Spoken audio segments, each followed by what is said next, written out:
بسم اللہ الرحمن الرحیم۔ السلام علیکم ورحمۃ اللہ وبرکاتہ۔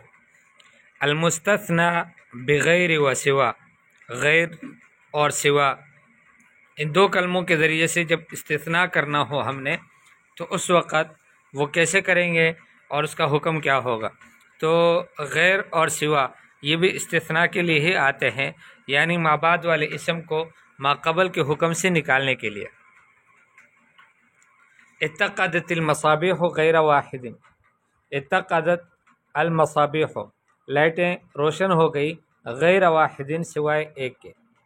اب آپ یہ سمجھ لیں کہ جو مستثنیٰ ہوتا ہے، یعنی وہ اسم کی جو غیر اور سوا کے بعد آتا ہے وہ ہمیشہ مجرور بالاضافت ہوگا، یعنی اس کی طرف غیر یا سوا اس کی اضافت ہوئی ہوگی اور اس وجہ سے وہ مجرور ہوگا۔ اس حد تک تو یہ بات ہو گئی۔ باقی یہ جو خود غیر ہے اور سوا ہے یہ کیا ہوگا اعراب میں؟ تو اس کا حکم وہی حکم ہے جو مستثنیٰ باللہ کا تھا، یعنی مطلب یہ ہے کہ اگر مستثنیٰ منہ مذکور ہے اور کلام مثبت ہے تو اس وقت غیر اور سوا یہ دونوں منصوب ہوں گے۔ جیسے یہاں پر آپ کے سامنے مثال ہے، اتقدت المصابیح غیر واحد، لائٹیں روشن ہو گئی سوائے ایک کے۔ تو مصابیح جو ہے وہ مستثنیٰ منہ ہے اور وہ مستثنیٰ منہ مذکور ہے اور کلام مثبت میں ہے، منفی میں نہیں ہے، تو اس وقت غیر واحد، غیر کو جو ہے ہم منصوب پڑھیں گے۔ سلمت علی القادمین غیر سعید، میں نے سلام کیا آنے والوں کو سوائے سعید کے، ٹھیک ہے۔ تو سلمت علی القادمین یہاں پر کلام مثبت ہے اور مستثنیٰ منہ جو کہ قادمین ہے وہ موجود ہے، اس وجہ سے غیر جو ہے وہ ہمیشہ منصوب رہتے ہیں۔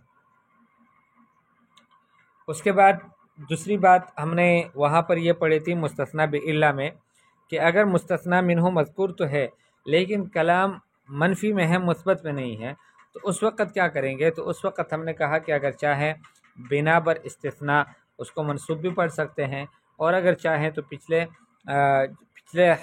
حرف کا، پچھلے کلمے کا جو اعراب ہے وہی اعراب اس کو بھی دے سکتے ہیں۔ جیسے یہاں پر دو مثالیں پیش کی ہے۔ ما عاد المریض عائد غیر الطبیب، مریض کی عیادت کسی بھی عیادت والے نہیں کی غیر طبیب سوائے ڈاکٹر کے، ٹھیک ہے۔ تو یہ ایک جملہ ہے، غیر کو بنا بر استثناء اس کو جو ہے وہ منصوب کر دیا۔ یوں بھی کہہ سکتے ہیں کہ ما عاد المریض عائد غیر الطبیب، تو عائد چونکہ مرفوع تھا اس لیے غیر الطبیب کو بھی مرفوع پڑھ لیا، تو یوں بھی پڑھ سکتے ہیں۔ ما قبلت ید احد غیر والدی، میں نے کسی کا بھی ہاتھ نہیں چوما سوائے اپنے والد کے، یوں بھی کہہ سکتے ہیں۔ اور یوں بھی کہہ سکتے ہیں ما قبلت ید احد غیر والدی، کہ اپنے والد کے علاوہ کسی کا بھی ہاتھ نہیں چوما۔ اس کے بعد یہ ہے کہ اگر وہ مستثنیٰ منہ محذوف ہو، وہ موجود ہی نہ ہو، تو اس وقت کیا ہوگا؟ تو اس وقت جو ہے اس کا اعراب وہ ما قبل اعراب کے موافق ہوگا۔ جیسے لا ینال المجد غیر العاملین، لا ینال المجد کہ مجد بزرگی نہیں حاصل کرتا غیر العاملین، عاملین کے علاوہ۔ تو یہاں پر احد جو کہ مستثنیٰ منہ ہے وہ محذوف ہے، لا ینال المجد احد کہ بزرگی کوئی بھی حاصل نہیں کر سکتا غیر العاملین سوائے عاملوں کے، یعنی کام کرنے والوں کے۔ تو احد چونکہ مرفوع ہے اس وجہ سے غیر العاملین کو بھی مرفوع لایا گیا۔ لم یفترس الذئب غیر شاۃ، لم یفترس الذئب بھیڑیا نے شکار نہیں کیا غیر شاۃ سوائے ایک بکری کا۔ تو نہیں کیا مطلب کسی کا بھی نہیں کیا، نہیں، سوائے ایک بکری کے۔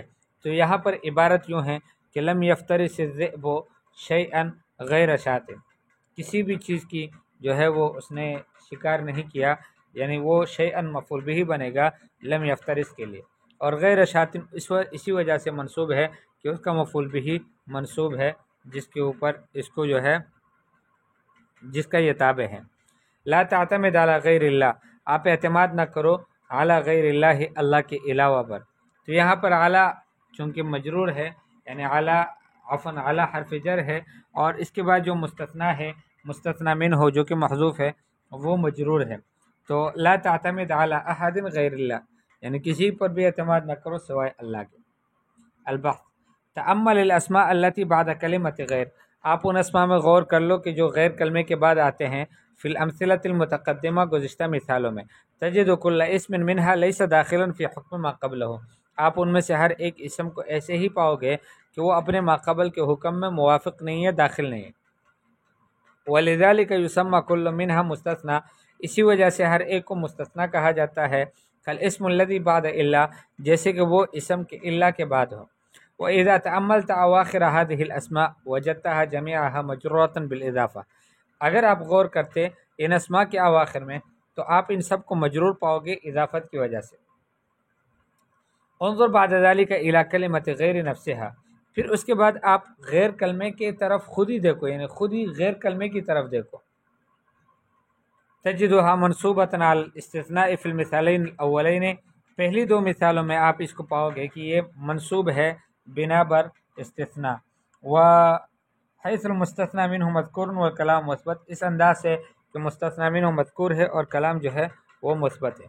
ومنصوبة على الاستثناء او تابع المستثنى منه في المثالین التالیین، اور منصوب پاؤ گے اس کو استثناء پر بنا پر استثناء، یا پھر تابع پاؤ گے مستثنی منہ کا دو مثالوں میں، حیث المستثنی منہ مذکور ایضا والکلام منفی، اس انداز سے کہ آپ کو پتہ ہو کہ مستثنی منہ مذکور بھی ہے اور کلام بھی منفی میں ہے۔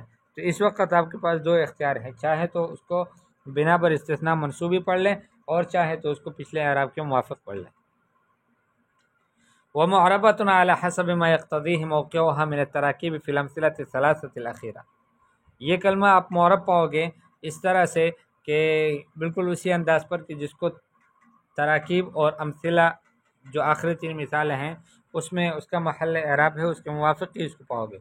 حیث المستثنی منہ محذوف، اس طرح سے کہ مستثنی منہ محذوف ہے، فحکمها علی هذا کحکم الاسم الذی بعد الا فی اعرابہ، تو اس کا یہ حکم اس شخص کے اوپر ہے، اس شخص کے اسم کے اوپر یہ حکم ہے کہ جو الا کے بعد ہے اس کے اعراب میں۔ فحکمها علی هذا، تو اس بنیاد پر اس کا جو حکم ہے کہ حکم الاسم الذی بعد الا فی اعرابہ، اس حکم کی طرح ہے، اس اسم کے حکم کی طرح ہے کہ جو اعراب جو الا کے بعد آیا ہے اپنے اعراب میں، تو اعراب میں اس کا حکم وہی ہے کہ جو اس کلمے کا ہے، کہ جو اس اسم کا ہے کہ جو الا کے بعد آیا۔ وَكُلُّ مَا قِيلَ فِي غَيْرٍ يُقَالُ مِثْلُهُ فِي سِوَى، جو کچھ غیر کے بارے میں کہا گیا یہی کچھ سوا کے بارے میں بھی کہا جائے گا۔